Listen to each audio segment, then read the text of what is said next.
Hey guys, PIEGUYRULZ here, and I am back with essentially a sequel video to the video I did a little bit ago about Pokemon Let's Go, Eevee, and Pikachu, and basically that video was about defending the games in a way. I wasn't defending all the creative choices in it, and I wasn't saying that they were going to be amazing games, but I guess just I was defending it from just the extreme reaction I saw these games get, and I am here to admit that I was wrong about a lot of things I said in that video. Not everything, but my opinion on Let's Go Pikachu and Eevee has changed, and I've understood the concerns a lot more because people have brought certain arguments and certain ideas to my attention, and also because I've looked into the games a little bit more.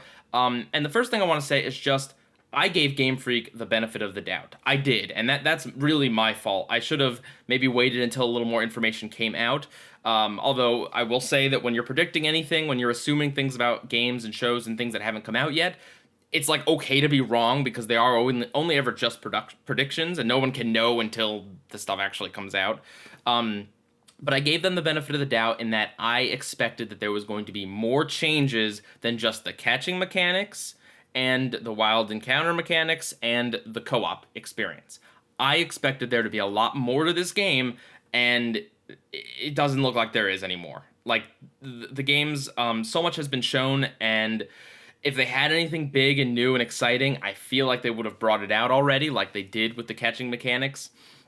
So, yeah, that was part of why I was, like, defending the games in some way. It's just that I expected that there was going to be bigger changes in here, and when you get down to it, yes, the catching mechanics, for better or worse, I don't know which one, but it's going to be different for better or worse, and the co-op, I think, could be a lot of fun, but aside from those things, there just isn't enough to say that this is a truly very experimental Pokemon game, especially when you consider that you're bringing back old Pokemon, you're bringing back an old region, and it really doesn't seem like they're remixed in any significant ways. And that's very much unfortunate, and that's where part of my argument lied, and I was just wrong.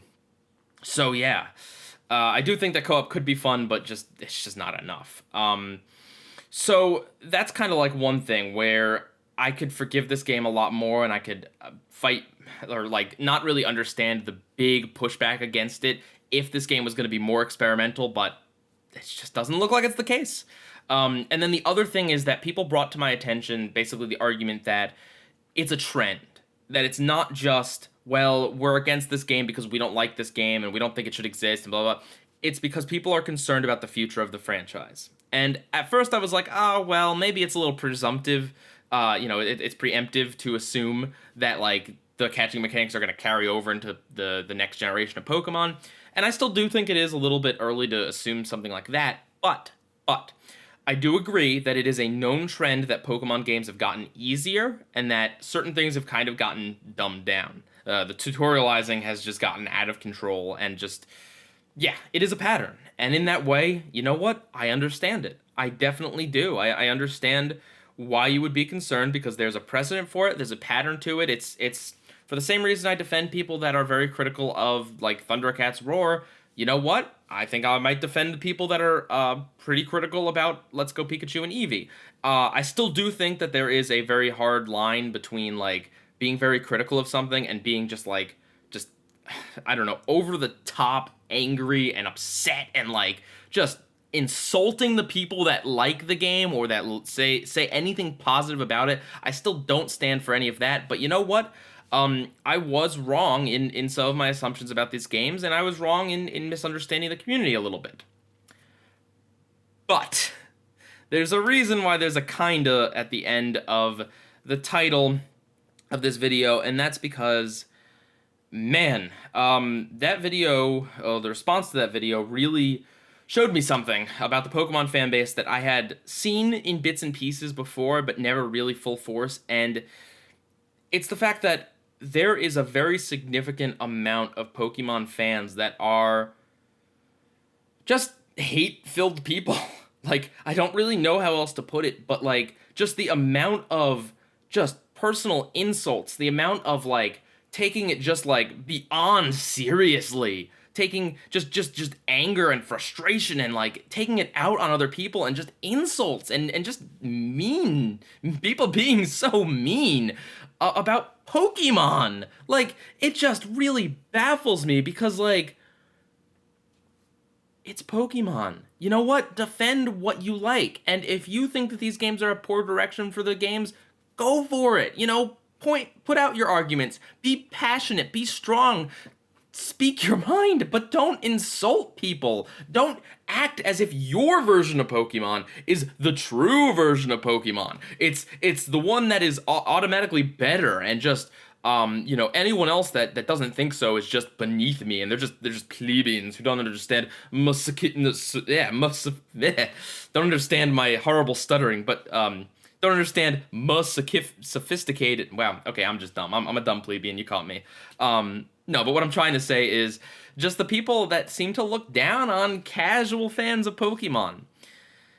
I mean, I do get it, because in a way it is the casual fans that are kind of causing some of this change, but ultimately Game Freak's going to do what Game Freak wants to do, and I think that you're going to find that presenting arguments for why Pokemon shouldn't be dumbed down, or why there should be a game that caters more to the hardcore audience or whatever, is going to be a lot more productive and is going to get you a lot further than if you just go around outright insulting anyone that's casual about Pokemon.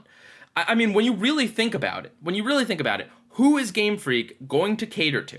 Are they going to cater to hardcore fans who are actively pushing away casual fans, and even just like not necessarily strictly casual fans, but people that are even like not super hardcore into battling, or just not into whatever element that they're into about Pokemon?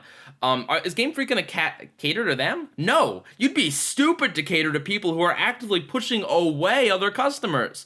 They're going to cater to the people who are interested in Pokemon, but maybe never even picked up a Pokemon game. They're gonna cater to a much wider audience that's gonna get them a lot more money, and just spread the franchise even further. Like, when you think about how much of a success Pokemon Go was, I know everyone likes to talk about Go in terms of its failures, and oh, trust me, it had its failures, but when you think of how many people downloaded Pokemon Go, how many people who weren't interested in video games, maybe even weren't interested just like in mobile games, but just the people, everyone downloaded this. Everyone did, which tells Game Freak that there's a market. There's a market out there for people who have heard of Pokemon but have never played Pokemon. And that's what they're trying to go for with Let's Go Pikachu and Eevee. I do think that there are a lot of missteps in the game itself. And but I don't think that it's wrong to make a game that kind of tries to bridge the gap. Such a common argument I see is that, like, well, I was like 6 and I figured out Pokemon Red right away. And it's like, okay, that's great. That's absolutely great. But they're catering to people who maybe have even never played a video game before. And just because you got it right away doesn't mean everyone else will. And also, Pokemon's gotten a little bit more complicated. I'm not going to pretend that it's like rocket science, Team Rocket Science even, but there's more types that were added. People who played the older games, like, some of the type balances have been tweaked. Like, some of the weaknesses and resistances have been changed. So even if you were familiar with Pokemon, there's things that you just might not know now. I don't think that this is a good excuse to just 100% hold the player's hand, but I do think that there is a need for a more casual Pokemon game. And I think that if done correctly, you could have a more casual Pokemon game be alongside a more hardcore Pokemon game, and it'll just widen the market for everyone. I mean, honestly, like, Game Freak releases 2 games at a time almost every single time. Why couldn't one of those games be the hard mode and one of the games be the easy mode? There's no reason why it can't be like that, honestly. So, yeah.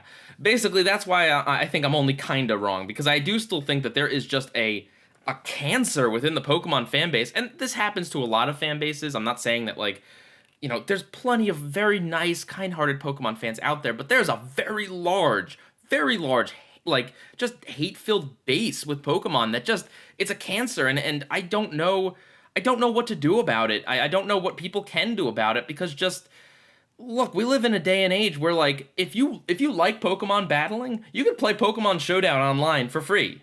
You can do that. You don't even have to buy the latest Pokemon games if that's what you're into about Pokemon. If you're hardcore into maxing everything out and learning everything there is about battling, there exists ways for you to do that are hardcore and that are totally, like, just that experience that don't even have anything to do with the official games released. Like, I understand that we want, like, everyone wants to be catered to specifically, and I have no problem with people putting forth arguments for why they should be catered to.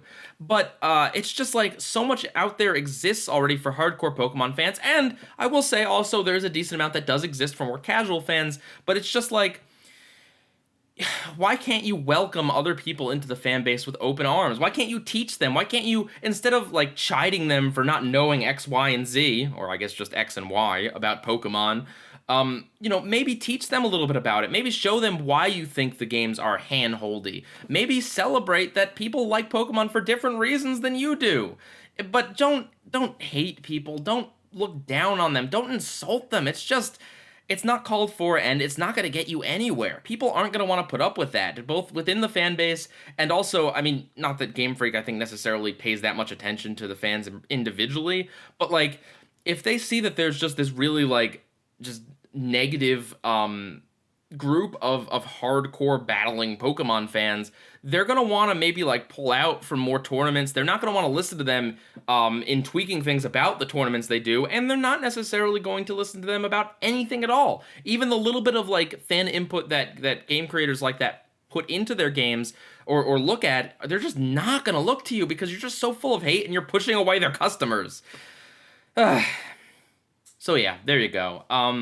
I may or may not pick up Let's Go Pikachu and Eevee. I do kind of want to have that co-op experience with my girlfriend, but I might wait until the price drops, or, I mean, for all I know, maybe there is something big and fun and exciting that they haven't yet announced about the games or whatever. But, yeah, so that's kind of where I stand on things, and I would really like to hear what you think down in the comments. Yeah, with that, PIEGUYRULZ, out.